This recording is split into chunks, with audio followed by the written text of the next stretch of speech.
What is going on, people of YouTube? My name is Kurtyoy and welcome back to a brand new episode of The Review, where we discuss the last game week, all the best point scorers, and should you be bringing them into your team. Now I apologise of late, there is an update video coming at some point this week when I get time to fit it in, as well as the preview, the review you got now, and the captains and differentials, all coming this week, and hopefully for the rest of the season, albeit Game Week 31.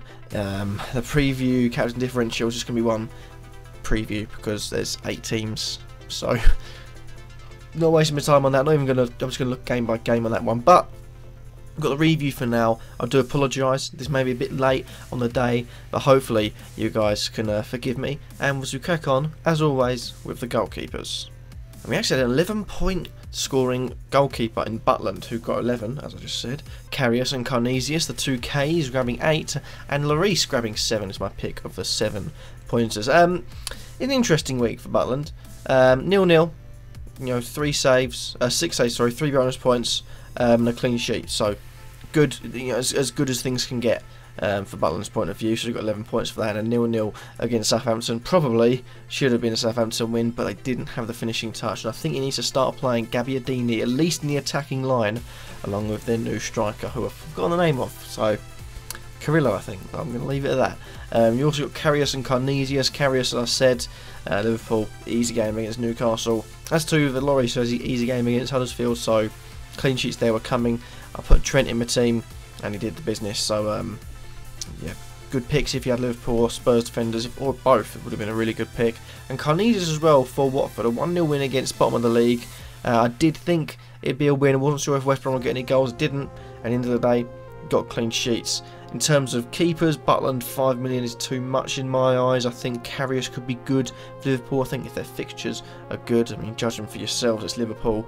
Because the back line is a very iffy subject, and also Lloris, I think 5.4 is a good price for him. So Karius or Lloris could be a good pairing. Moving on to the defenders, we've got Van der Horn of Swansea scoring 10 points and 9 points for Trent AA. We've got 8 pointers for Dunk, Smalling, Huidet, did I say it, and Vertonghen. Van der Horn scored a goal in Swansea's 4-1 win. I do think Carlos is going to save them. I think he's done a massive job, and I did say, and I did tweet it when he first came in, that he would start off winning against Watford, and then he would keep him up from there. Won that game, keep him up from there. Should have put a bet on it, not going to lie, but didn't have any money, so couldn't. Simple as. But Van der Horn, 4.4 million, could be a good spot for a 5th defender. I think that's about it in terms of his involvement goes. And 1 million, or 0.1 million cheaper, is Trent AA, who seems to be keeping his first team spot ahead of Joe Gomez. I quite like him.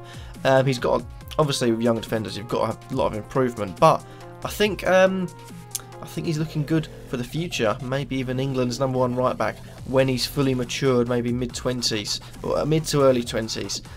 There when Walker and Klein and the sort of this generation of fullbacks sort of aging a bit, he can come in, give us good 10 years of service. He would be a good player to bring in, I think, Liverpool wise, if he keeps his first team spot, that is. Dunk finally scored in the right side of the pitch, rather than putting it into his own net. You've also got Smalling, scored a goal, but Man United's defenders I don't particularly like because they can chop and change. Mourinho's known for it, and I think he'll keep on doing it. Hodet's at 5 million, 8 points. Again, it's an interesting one. I don't think Southampton will get too many more clean sheets this season, so I'd veer away from him. And Vertonghen, said Spurs will be looking good. Maybe look at the fullbacks, because I think both fullbacks they play, Aurier and Davis, are cheap, as well as Trippier as well. And I think, I don't know about Rose, but I know those 3 are, so obviously Vertonghen's a constant, always be back there, and my chop and change the fullbacks is the only problem. So Vertonghen at 6 million is a good price. I think Trent AA is good as well. Again, I don't like Smalling. A lot of people have him, so it's, you know, difference of opinion. That's a really weird way to end the defenders, but hey, who knows what I'm talking? A lot of the stuff that comes out of my mouth, I don't even realise I'm saying. Hey, midfielders anyway, whilst we're here. Son scoring the most with 16 points and was player of the week. Key not far behind on 13. And you also got Bernardo Silva on 11, Mahrez on 10, David Silva on 9, and Matic also on 9. I brought Matic in as one of the 9 pointers because I wanted to point out he's 4.7, he doesn't go forward, he's in the team to effectively sit in front of that back four. He's not going to get too many more attacking opportunities. It was a wonderfully struck goal. Am I surprised he's hit it? No, because if you look at the Chelsea goal he scored, the FA Cup, absolute rocket. He has shown throughout his career he has got a bullet of a left foot, and he's firing off those bullets. A gun of a left foot, sorry. He's firing off those bullets. Oh well, ruined it anyway.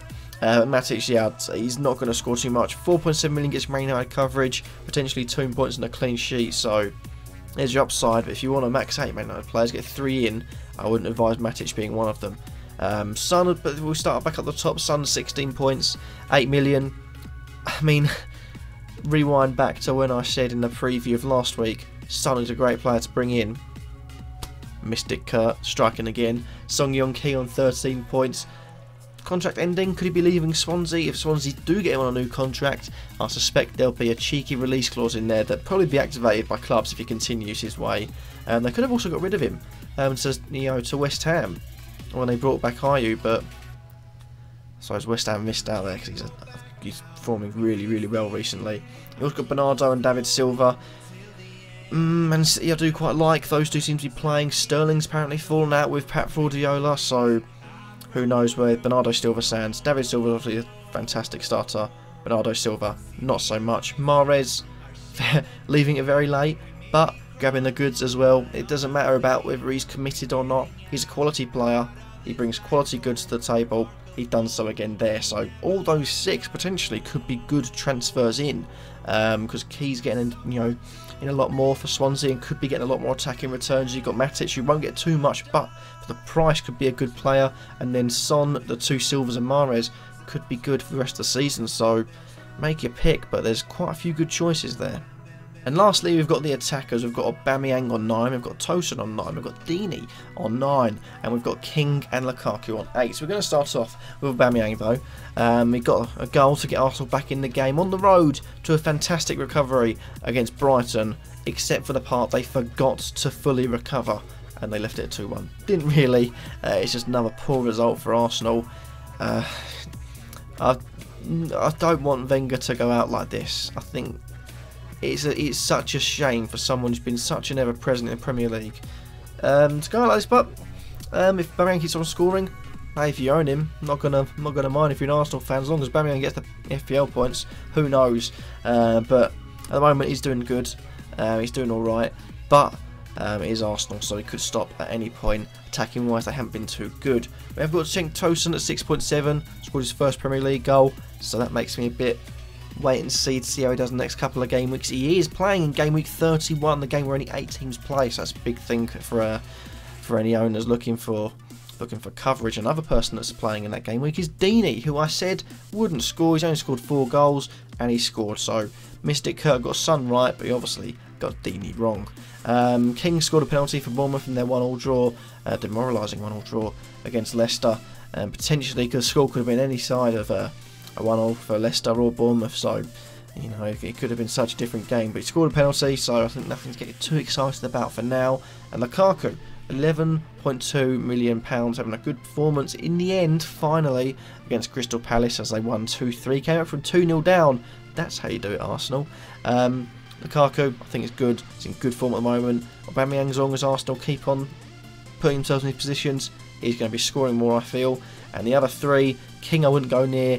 Tosun I probably would, because of the fact there's game week 31 coming up, and the same goes to Deeney. And that happens to be that for this video. Hope you have enjoyed. Don't forget to like, comment, subscribe, and let me know in the comments down below. What do you guys think of all the big point scorers this week? Do you think they're going to do well in the following game weeks, and which ones are you eyeing up for your team? Let me know all that in the comments down below, and I'll see you all tomorrow for the preview. Peace.